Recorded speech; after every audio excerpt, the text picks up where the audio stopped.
Hello and welcome to Your Project Outsourced. In this series, I cover all the essential information about outsourcing your project to an external partner like INVO and key things you need to be aware of when you scale up your team this way. So before we begin, subscribe to our channel to never miss our episodes.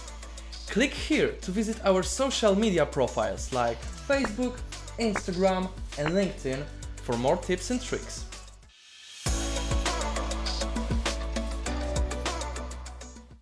The purpose of any kind of a contract is to establish the right mechanisms and processes during the cooperation between two parties.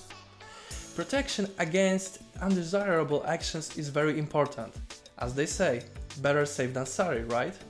So, it's very important to know what is the exact type of outsourcing you want to go for, because it will determine what terms and conditions you're going to need to establish with your partner. Think about the key elements of every IT project. Regardless of the type of work, we may indicate 4 crucial areas that you should focus on when it comes to your contract. Is the scope of your project clear or quite the opposite? The latter option requires a more flexible approach during the project, and it should be taken into consideration while establishing the terms and conditions of your contract. This one is actually a result of the first point I talked about. The amount of flexibility you need will determine whether you can go for a more fixed price approach or a time and material approach. The next very important thing is your budget. Are there any important constraints when it comes to this topic? Or do we treat it as flexible and focus more on the hourly rate? This is the thing that must be indicated in the agreement. Last but not least, there's the matter of who will be responsible for the final outcome during the cooperation. Depending on the type of your project, the outsourcing agency may be in charge of everything and take on all the responsibility, or simply lend their resources, developers for instance, to the client who leads the project themselves. Okay, as you can see, there are many variables when it comes to the scope, timelines, budget, and who's in charge during the project, so it's natural that there are different types of contracts that were developed throughout the time. If you want to protect the interest of both parties, you need to pick the right one that addresses all the different scenarios I mentioned above. Let's go through the most popular contract types one by one. The time and material contract is the most popular type in the IT world. It is designed for those who want to work on an innovative digital product that will stand out on the market with its functionalities, efficiency, customer journey, appealing interface, etc. By and large, it's usually hard to define the final shape of the product beforehand, not to mention the division of work. That's why agile methodologies were invented to help teams work in such conditions. Accordingly, the contract will be designed in the same way, meaning that it will define the work based on iterations, feedback and constant planning. A time and material contract is constructed so that the client only pays for hours the team spent on the work. Materials costs are also included, which by the name explains the name. Since there are lots of varieties that may come up during the process, note that the offer you receive at the beginning of cooperation is just a rough estimate and it's very likely to change. The final price will be the hours eventually spent by developers multiplied by the hourly rate that both parties agreed on. When would this kind of contract be the best choice? If you're planning to build a complex digital product where the final outcome is rather unpredictable, choosing this type of contract would be best. If the scope requires a more flexible approach, this is definitely the way to go. Let's break down the pros and cons of a time and material contract. Great level of flexibility. The possibility of prioritizing the functionalities. Working in sprints that allows you to get constant feedback and plan details before each sprint. The price is based on the actual number of work hours the team spent on the project. It is possible to adjust to the market's changing requirements even after the start of the project. Despite the benefits of this approach, there are always buts, and this one has them too.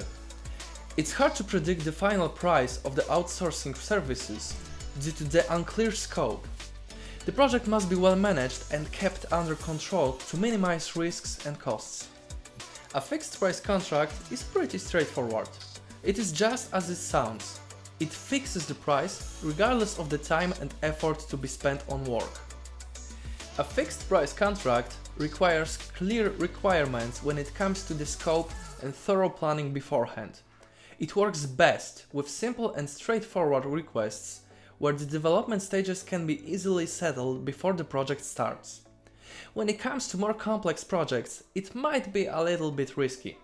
Software houses might insist on higher prices to create a buffer because they cannot ask for more funds when the project turns out to be more complicated than initially assumed. So this model works perfectly if you don't have much time to be involved in the project yourself, and it's easy to clarify the scope and estimate the work time. A fixed price may also exist in a hybrid model on a fixed price per iteration basis, where the client pays for each milestone separately. This way it can be more flexible because between iterations the scope can be reassessed. As with every kind of option, a fixed price contract has its pros and cons. Here are the benefits to choosing this one. Product specification is determined by the client together with the IT partner before the work starts. The timelines and budget are defined beforehand, which allows the client to manage their resources easier. If the scope is well determined, the risk taken on by the client is very low. And now, let's discuss the drawbacks of a fixed price contract. The most important drawback: low flexibility. And even though making changes is possible while the project is ongoing, it may strongly affect price and deadlines, which requires making changes in the contract. There's a lot of work to be done before the project starts because this contract requires lots of preparation. The costs may be higher because the IT partner has to factor in the risk costs in the estimation. Now, those two aforementioned types of IT contracts are designed for creating projects off-site, meaning that the IT partner takes full control over the project. But what about an outsourcing model where you can rent people with the competencies you're looking for and manage them internally? This is somewhat different, but the model is quite simple. Let's go over it. In a staff augmentation and dedicated teams model, the client can manage specialists provided by the outsourcing company directly.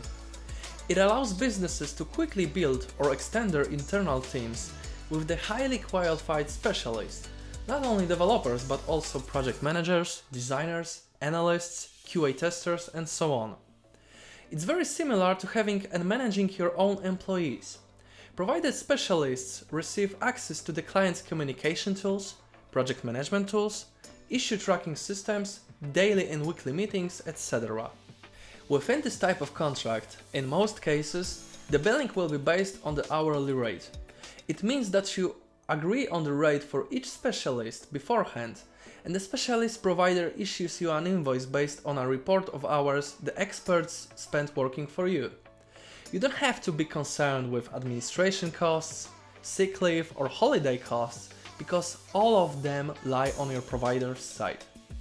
This kind of contract is designed for those who have the competencies to manage project team members onshore and look for more flexible solutions than hiring teams in-house.